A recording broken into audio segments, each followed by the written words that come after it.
오늘 본문 다니엘 5장은 벨사살 왕의 잔치와 벽에 쓰인 글씨 이야기입니다. 바벨론 왕 벨사살이 잔치를 열었는데 술을 마실 잔으로 예루살렘 성전 기물을 사용했습니다. 이 잔치에는 귀족 남자들만이 온 것이 아니라 왕후들과 후궁들이 있었고 그 성전 기물로 술을 마셨다고 설명합니다. 이렇게 술을 마시고 놀고 있는데 갑자기 사람 손가락이 나타나서 벽에 글자를 썼습니다. 왕은 그 글자를 보자 얼굴빛이 변하고 번민하여 술객, 술사, 점쟁이, 지혜자들을 불러오게 하여 그 글자를 해석하게 했습니다. 해석을 한다면 자주색 옷을 입히고 금사슬을 목에 걸어주고 나라의 셋째 통치자로 삼겠다고 약속했습니다. 하지만 아무도 해석하지 못했습니다. 결국 왕비가 나서서 왕의 부친때 있던 다니엘을 부르면 해석해 줄 것이라고 조언합니다. 그래서 다니엘이 부름을 받아 나왔습니다. 벨사살 왕은 바벨론과 갈대아의 술객, 술사, 점쟁이, 지혜자들에게 했던 약속을 동일하게 말합니다. 16절을 보면 자주색 옷을 입히고 금사슬을 내 목에 걸어주어 나라의 셋째 통치자로 삼겠다고 약속합니다. 하지만 다니엘은 왕의 예물은 왕이 친히 가지시고 왕의 상급은 다른 사람에게 주시라고 말합니다. 무엇보다 다니엘은 다니엘 4장에서 살펴봤던 사건, 느부갓네살의 마음이 높아지며 뜻이 완악하여 교만을 행하여 왕위가 폐한받으며 영광을 빼앗기고 짐승처럼 살았던 사실을 언급합니다. 그러면서 22절을 보면 그의 아들이 되어서 이것을 다 알고도 아직도 마음을 낮추지 아니하였다고 지적하며 하나님 앞에서 교만하게 행하여 성전 그릇을 사용하고 우상을 찬양하며 하나님의 영광을 돌리지 아니한 점을 비판합니다. 결국 다니엘은 벽에 쓰여진 글씨를 알려주고 해석합니다. 오늘 본문 25절을 보면 벽에 쓰였던 글씨는 세 글자였습니다. 하지만 첫 번째 글자가 반복되어 있어서 그것이 네 글자처럼 여겨졌습니다. 그 글씨는 메네, 메네, 데겔, 우바르신입니다. 이것을 오늘날 우리가 사용하고 있는 한글로 옮겨 본다면 숫자, 무게, 분할 정도가 됩니다. 지금 말씀드렸듯이 이 말들은 모두 수량과 관련된 용어였습니다. 특별히 고대 사회에서 동전을 지칭할 때 사용하던 말이기도 합니다. 첫 번째 메네라고 되어 있는 단어는 포르기에서도 발견됩니다. 에스겔 45장 12절을 보면 15세겔로 너희 마네가 되게 하라고 되어 있습니다.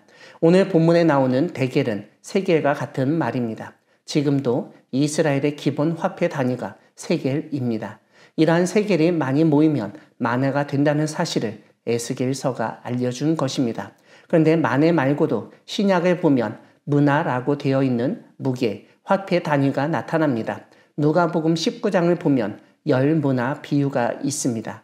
문화는 신약 시대 은, 금의 중량을 재는 단위였습니다. 이런 점에서 마네나 문화나 비슷하다고 볼 수 있습니다. 마지막으로 우바르신에서 오는 접속사이며 바르신은 복수형인데 단수는 베레스입니다. 오늘 본문 28절에서도 다니엘의 마지막 해석에서 베레스가 나타나는 것으로 알 수 있습니다. 창세기 38장에서 유다와 며느리가 관계를 하여 낳은 아들 이름이 베레스와 세라입니다. 거기서 베레스는 터침, 깨뜨림을 뜻하였습니다. 하지만 베레스가 중량 단위로 사용되기도 했습니다. 무게나 화폐 단위에서 베레스는 마네 혹은 문화의 2분의 1이었습니다. 아무튼 벽 위에 쓰인 글씨는 모두 중량, 특별히 화폐 가치와 관련되어 있음을 알 수 있습니다. 그런데 이러한 화폐 가치와 관련된 단어를 다니엘이 해석하는 것을 보면 모두 동사로 바꾸었습니다. 첫 번째 메네는 하나님이 이미 왕의 나라의 시대를 세워서 그것을 끝나게 하셨다. 두 번째 데겔은 왕을 저울에 달아보니 부족함이 보였다. 세 번째 베레스는 왕의 나라가 나뉘어서 메대와 바사 사람에게 준 바 되었다. 사실 벨사살은 실제 왕도 아니었습니다. 그는 아버지 나보니두스의 빈자리에 채우던 아들이었을 뿐이었습니다. 이런 점을 볼 수 있는 것이 오늘 본문 7절과 29절에 나오듯 자기 다음에 지위를 준다는 의미의 포상에서 셋째 통치자라는 말을 사용하고 있는 것입니다. 즉 벨사살은 나라의 1인자가 아니었는데 1인자처럼 생활하였던 것입니다. 하나님은 그런 그의 교만을 문제 삼으시고 심판을 선포하셨습니다. 사랑하는 광야교회 성도 여러분, 하나님은 사람을 저울에 달아보듯 평가하시는 분이십니다. 오늘 본문에 의하면 하나님은 정의와 공평이라는 저울에서 벨사살을 왕으로 무게에 재셨습니다. 그런데 그의 무게가 도덕적 결함과 종교적 경건심 부족으로 많이 모자랐습니다. 그의 이러한 모습은 하나님이 원하시는 지도자의 자격 미달이었습니다. 그래서 하나님은 그의 나라를 분리시켜 메대와 바사에 나누어 주시겠다고 말씀하신 것입니다.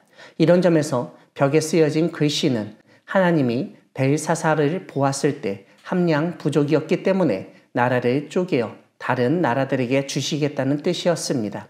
오늘 본문이 알려주듯 하나님은 지도자의 질량을 계산하시는 분이십니다.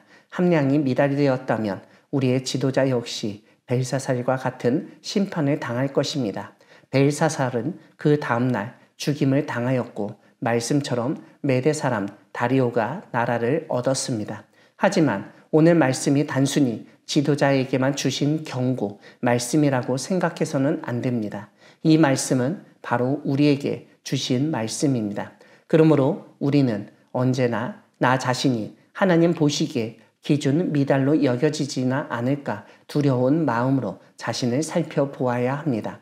하나님 앞에서 겸손한 마음으로 하나님의 기준에 맞는 삶을 살아가는 우리 모두가 되기를 소망합니다. 아멘.